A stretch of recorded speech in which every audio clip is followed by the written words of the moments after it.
Very good morning and welcome back to my online classes. I am doctor Ashok Yadav. आज बच्चों हम आपके सामने लाए हैं बीएचयू बीएससी नर्सिंग के प्रीवियस ईयर्स के प्रश्न पत्रों को। तो आज बच्चों हम क्या करेंगे, आज से शुरू करेंगे जो बीएचयू बीएससी नर्सिंग में पूछे गए प्रीवियस ईयर्स के प्रश्न हैं बच्चों, वो हम सॉल्व करने की कोशिश करेंगे और ज़्यादा से ज़्यादा आपके जितने भी क्वेश्चंस हैं उनको कवर कराने की कोशिश करेंगे। तो सबसे पहले हम शुरुआत करते हैं बच्चों बायोलॉजी से। तो आज आइए कुछ हम बायोलॉजी के क्वेश्चंस के विषय में जानेंगे। ठीक बच्चों, तो समय ज़ाया न करते हुए हम सीधे अपने टॉपिक पर बात करते हैं। जैसा कि बच्चों आपको पता है कि बीएचयू बीएससी नर्सिंग का जो एग्ज़ाम होने वाला है वो 22 अक्टूबर को होने वाला है। इस प्रकार से हमारे पास समय अभी सफिशियंट है और निश्चित तौर पर अगर हम लोग कोशिश करें, मेहनत करें तो ज़्यादा से ज़्यादा क्वेश्चंस को हम अटेम्प्ट कर सकते हैं। ठीक बच्चों, तो आइए समय ज़ाया न करते हुए बच्चों हम सीधे बात करते हैं क्वेश्चंस पर। पहला क्वेश्चन है बच्चों, which of the following day is observed on July 11th every years. निम्नलिखित में से कौन सा दिवस जो है बच्चों प्रत्येक वर्ष 11 जुलाई को मनाया जाता है? तो ऑप्शन क्या क्या है बच्चों? ऑप्शन है world women's day, world population day, world health day and world environmental day. इनमें से जो मनाया जाता है बच्चों प्रत्येक वर्ष 11 जुलाई को, वो क्या है बच्चों? इसमें से जो ऑप्शन सही होगा बच्चों वो ऑप्शन नंबर 2, अर्थात विश्व जनसंख्या दिवस के रूप में मनाया जाता है, वर्ल्ड पॉपुलेशन डे के रूप में मनाया जाता है प्रत्येक वर्ष का बच्चों 11 जुलाई को। ठीक बच्चों, दूसरा जो क्वेश्चन है, the system of binomial nomenclature was given by. द्विनाम पद्धति की प्रणाली किसके द्वारा दी गई? तो बच्चों आप पढ़े होंगे इसको एनसीईआरटी में या फिर इंटरमीडिएट के बुक में। आप इसको बहुत सेंसिटिव ढंग से देख लीजिएगा बच्चों, ज़्यादा से ज़्यादा ये क्वेश्चन कॉमन है, ज़्यादा से ज़्यादा पूछा जाता है। तो द्विनाम पद्धति के लिए कौन से साइंटिस्ट ऐसा है बच्चों जो फेमस हैं? तो वो हैं कार्ल वॉन लिने, जिसको हम कैरोलस लिनियस कहते हैं। तो कैरोलस लिनियस बच्चों इन्होंने बायनॉमियल नोमेनक्लेचर दिया था, अर्थात ये फेमस इसलिए हैं बच्चों क्योंकि ये किसी भी ऑर्गेनिज्म का नाम जो है 2 वर्ड में दिया है, जीनस एंड स्पीसीज। ठीक बच्चों, तो कैरोलस लिनियस को हम क्या कहते हैं? फादर ऑफ टैक्सोनॉमी भी कहते हैं।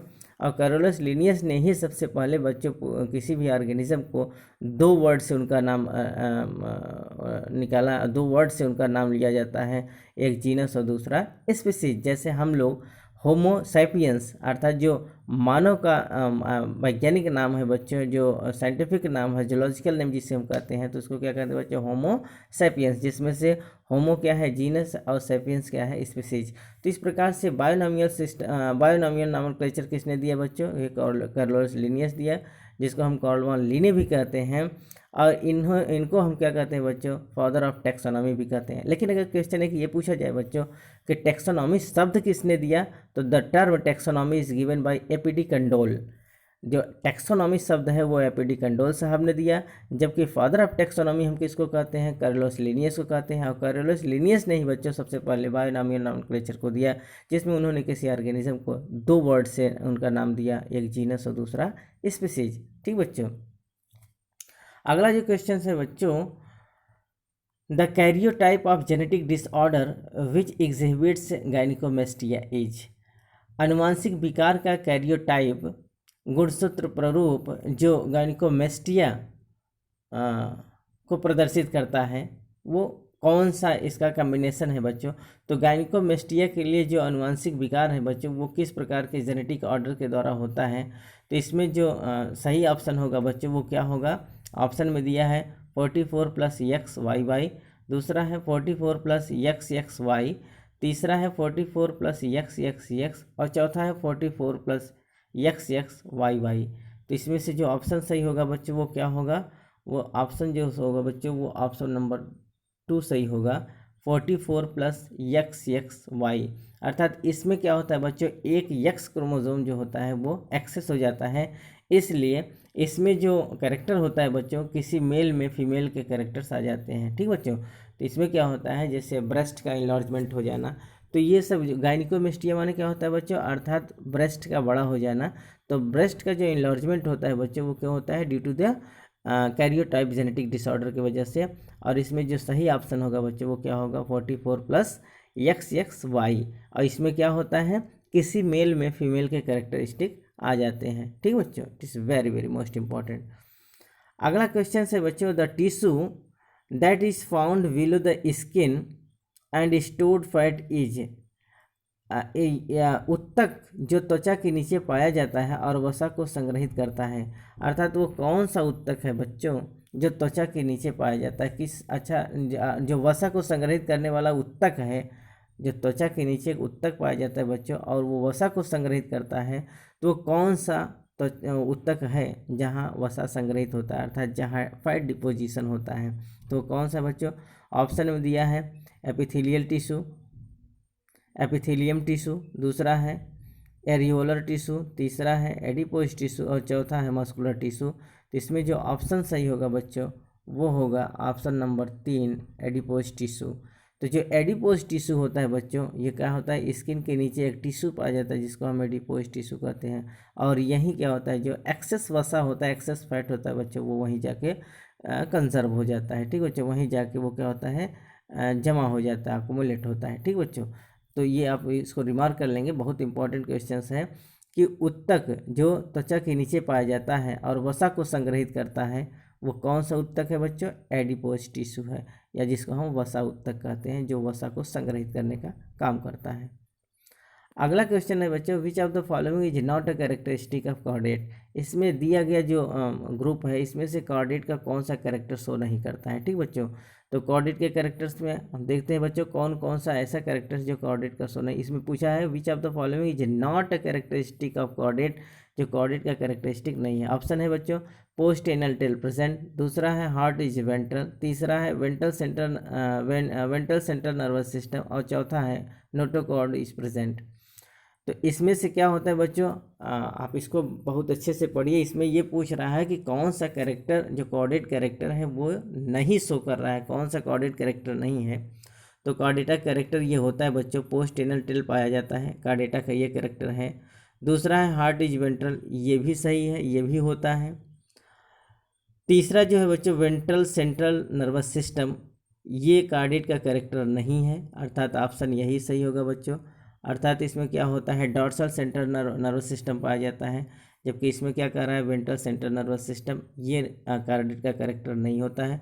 और ये तीनों कार्डेट के कैरेक्टर होते हैं बच्चों। नोटोकॉर्ड इज प्रेजेंट, ये सही होता है। हार्ट इज वेंट्रल, ये भी सही है। पोस्ट एनल टेल का पाया जाना, ये भी सही है। केवल ये जो है बच्चों वेंट्रल सेंट्रल नर्वस सिस्टम की जगह क्या होना चाहिए, डॉर्सल सेंट्रल नर्वस सिस्टम। तो ये जो है ये कॉर्डेट के कैरेक्टर को शो नहीं करता है। ठीक बच्चों, it is very very most important. अगला क्वेश्चन है बच्चों statistical study of population is called. जनसंख्या के सांख्यिकी अध्ययन को क्या कहते हैं? तो जनसंख्या का जो सांख्यिकी अध्ययन किया जाता है बच्चों, स्टैटिकल एनालिसिस, जो स्टैटिकल स्टडीज़ किया जाता है पॉपुलेशन पर, उसको हम क्या कहते हैं बच्चों? उसको हम कहते हैं डेमोग्राफी। ऑप्शन नंबर 4 सही होगा। क्या कहते हैं बच्चों? डेमोग्राफी। ठीक बच्चों, तो जिसके द्वारा हम पॉपुलेशन का स्टैटिकल स्टडीज़ करते हैं उसको हम क्या कहते हैं बच्चों? डेमोग्राफी कहते हैं। It is very very most important. अगला क्वेश्चन है बच्चों emphysema is a chronic disease that affects दी।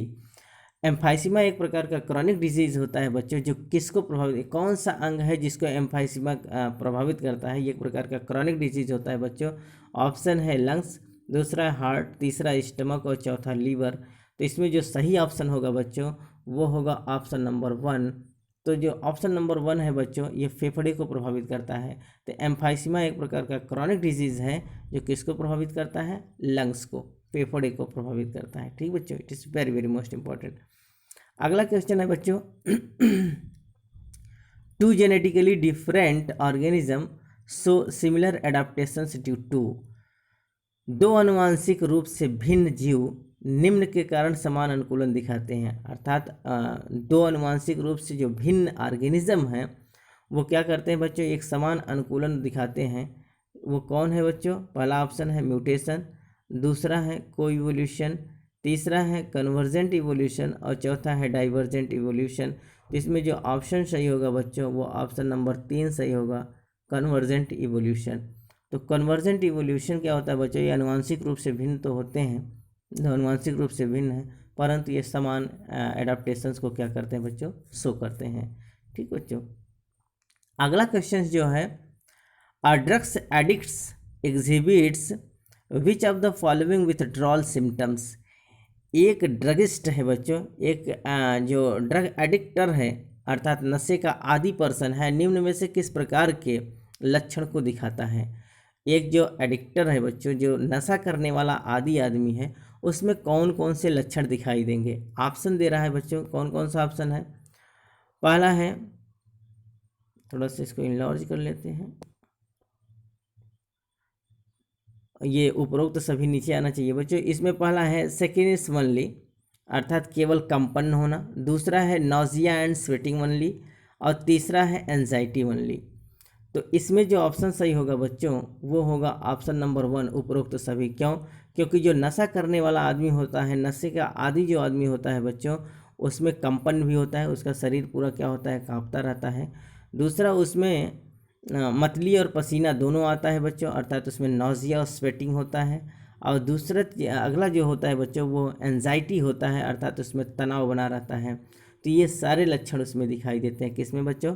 एक जो ड्रग एडिक्टर्स होता है, जो नशे का आदी पर्सन होता है, उसमें ये सभी कैरेक्टर्स दिखाई देते हैं। ठीक बच्चों, अगला क्वेश्चन है बच्चों, the placenta has endocrine function and produce several hormones. Which of the following is produced in the later phase of the pregnancy? It is very most important question बच्चों।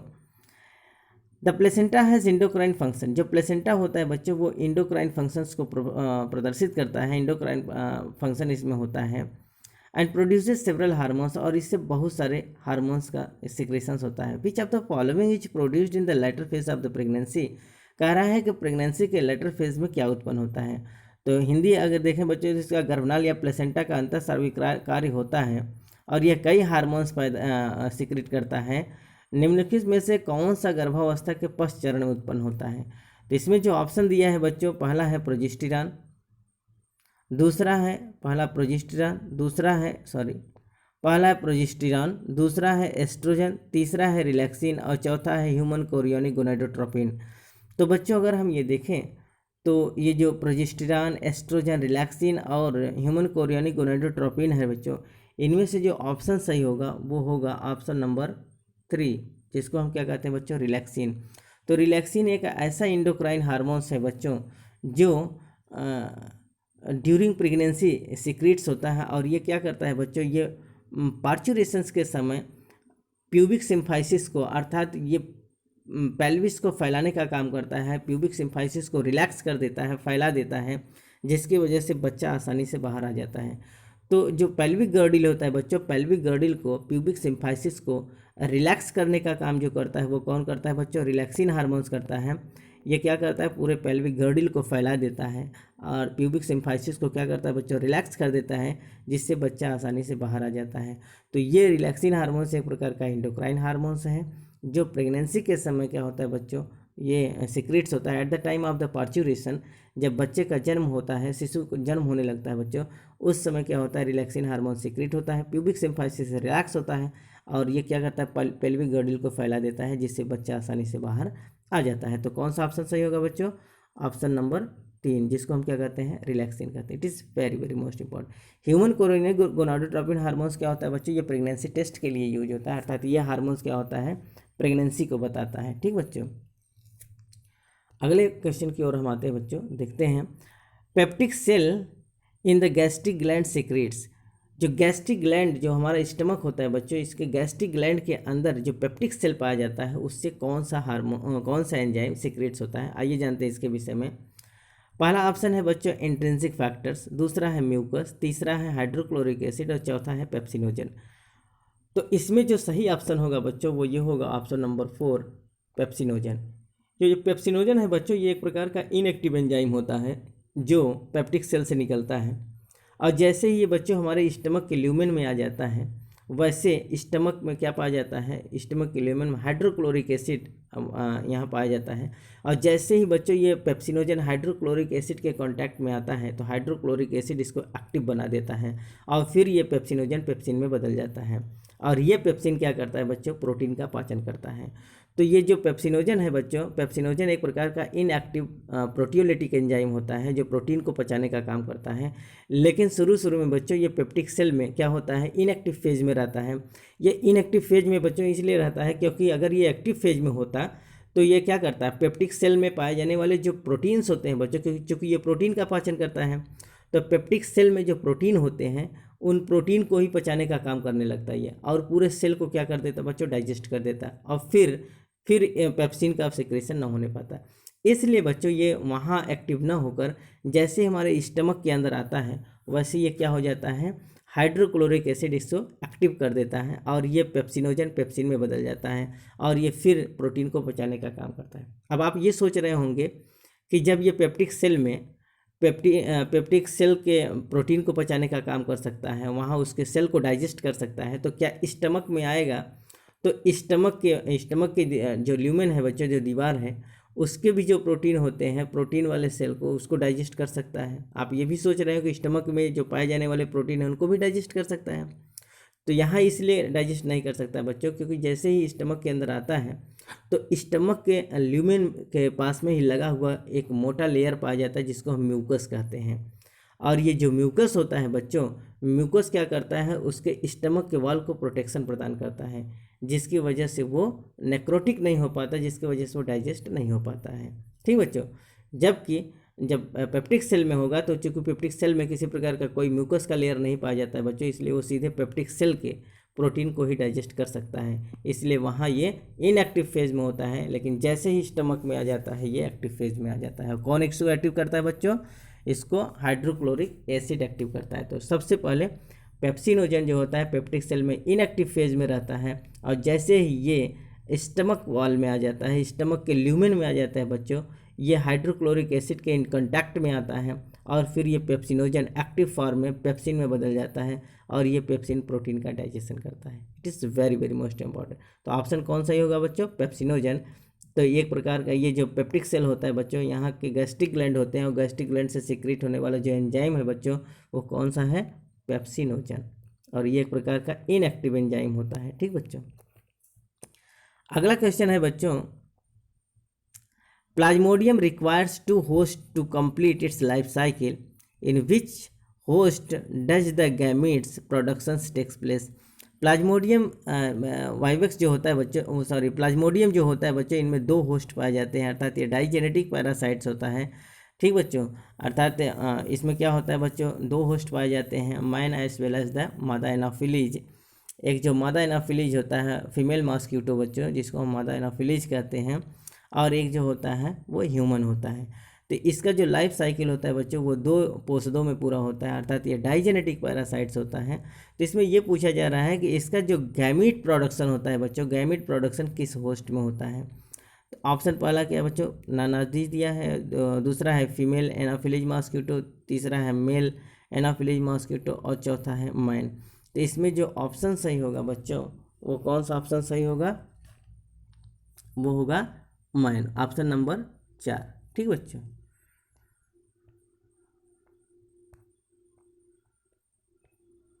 अगला जो क्वेश्चन है बच्चों, the substances to be added to the blood sample drawn from the patient for analysis of the blood corpuscles and plasma is.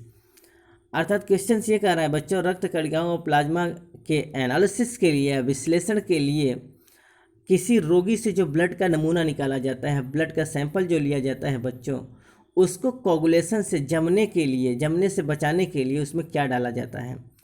एक बार question फिर से देखिए बच्चों, इसमें यह कहा जा रहा है कि किसी भी पेशेंट के शरीर से जो ब्लड सैंपल निकाला जाता है, जो नमूना निकाला जाता है, for the analysis of the blood corpuscles as well as the plasma, blood corpuscles और प्लाज्मा के एनालिसिस के लिए किसी पेशेंट्स जो ब्लड का नमूना निकाला जाता है उसमें कौन सा पदार्थ मिलाया जाता है जिसकी वजह से वो जमता नहीं है। ठीक बच्चों, क्वेश्चन यही है कि किसी भी पेशेंट के शरीर से जो एक ब्लड का सैंपल निकाला जाता है for the analysis of the blood corpuscles as well as the plasma, तो उसमें कौन सा ऐसा पदार्थ मिलाया जाता है जिसकी वजह से वो जमता नहीं है। तो ऑप्शन में इसमें क्या क्या दिया है बच्चों, पहला हिपेरिन, दूसरा है सोडियम ऑक्जेलेट, चौथा है आइस क्यूब्स, और तीसरा है आइस क्यूब्स, और चौथा है कैल्शियम कार्बोनेट। तो इसमें सही ऑप्शन जो होगा बच्चों वो ऑप्शन नंबर 1 होगा, जिसको हम क्या कहते हैं, हिपेरिन। तो उसमें हिपेरिन मिलाया जाता है जिसकी वजह से वो कोगुलेट नहीं होता है। ठीक बच्चों, अगला है बच्चों, the divalent metals cation essential for DNA polymerase to be functions is. DNA polymerase के कार्यात्मक होने के लिए आवश्यक द्विसंयुग धातु धनायन क्या है। ठीक बच्चों, अर्थात डीएनए पॉलीमरेज में जो डाईवैलेंट मेटल कैटायन के रूप में यूज किया जाता है वो कौन होता है बच्चों? तो इसमें जो ऑप्शन सही होगा बच्चों वो ऑप्शन नंबर 3 सही होगा, अर्थात magnesium ion Mg+2। Mg+2 ion जो होता है बच्चों ये एक प्रकार का द्विसंयोजक धातु है, डाईवैलेंट मेटल कैटायंस है जो डीएनए पॉलीमरेज के लिए यूज किया जाता है। ठीक बच्चों, it is very very most important. अगला क्वेश्चन जो है बच्चों, excessive production of testosterone before the age of 10 leads to the conditions called. कहने का मतलब है बच्चों 10 वर्ष की आयु से पहले शरीर में टेस्टोस्टेरोन का अत्यधिक सिक्रीशंस होना किस स्थिति का कारण बनता है, किस स्थिति को उत्पन्न कर सकता है? अर्थात 10 वर्ष के पहले ही अगर टेस्टोस्टेरोन हार्मोन्स का सिक्रीशंस होगा बच्चों तो इसमें क्या हो सकता है, कौन सा सिम्टम्स आ सकता है और कौन सा स्थिति क्रिएट कर सकता है? ऑप्शन क्या है बच्चों? पहला है, थोड़ा सा इनलार्ज कर लें, पहला बच्चों यूनिकोरिज्म, दूसरा है हाइपोगोनेडिज्म, और तीसरा है प्रिकोशियस प्यूबर्टी, और चौथा है गायनिकोमेस्टिया। तो बच्चों इसका जो सही होगा, क्योंकि 10 वर्ष के पहले अगर टेस्टोस्टेरोन अर्थात एंड्रोजन का सिक्रेशन शुरू हो जाएगा, मेल सेक्स हार्मोन्स का सिक्रेशन हो जाएगा, तो उसमें क्या होगा बच्चों, किसी भी सेक्स हार्मोन्स का सिक्रेशन अगर पहले हो जाएगा तो उसमें सेकेंडरी सेक्सुअल कैरेक्टर्स पहले आ जाएंगे। तो जो सेकेंडरी सेक्सुअल कैरेक्टर्स है बच्चों अर्थात प्यूबर्टी का आना, तो इसमें क्या हो जाएगा बच्चों, असामयिक यौवन आ जाएगा, अर्थात समय से पहले क्या हो जाएगा, प्री मेच्योर प्यूबर्टी आ जाएगा, अर्थात समय से पहले युवावस्था दिखने लगेगा।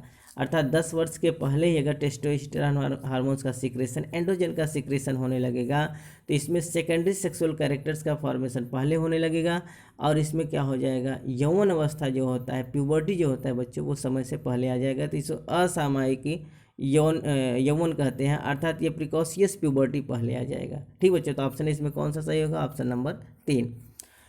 तो आज के लेक्चर से बच्चों हम यहाँ तक कवर करते हैं। अगले नेक्स्ट वीडियोज़ में हम बच्चों नेक्स्ट क्वेश्चंस लेकर आएंगे। आई होप कि आपको ये बहुत अच्छे से समझ में आया होगा बच्चों। तो बच्चों हम ज़्यादा से ज़्यादा कोशिश करेंगे कि ज़्यादा से ज़्यादा प्रीवियस ईयर्स के क्वेश्चंस हम आपको सॉल्व कराएं। इसके लिए बच्चों आप हमारे जितने भी अपडेटेड वीडियोस आपके पास पहुँचे हैं, इसके लिए आप हमारे चैनल को सब्सक्राइब करें, हमारे बेल आइकन को बच्चों प्रेस कर लेंगे तो जितने भी अपडेटेड वीडियोस हमारे बनेंगे बीएससी नर्सिंग के लिए वो सब आपके पास तक पहुंचते रहेंगे। ठीक है बच्चों। तो बच्चों अगर आप हमारे चैनल को सब्सक्राइब नहीं किए हैं तो रेड बटन को दबाकर चैनल को सब्सक्राइब करें, और जितने भी हमारे अपडेटेड वीडियोस हैं आपके पास तक पहुँचें, इसलिए इसके लिए आप क्या करेंगे बच्चों, बेल आइकन को प्रेस कर देंगे तो हम जितने भी अपडेटेड वीडियोज़ अपना बनाएंगे वो आपके पास तक पहुँचते रहेंगे। तब तक के लिए बच्चों धन्यवाद।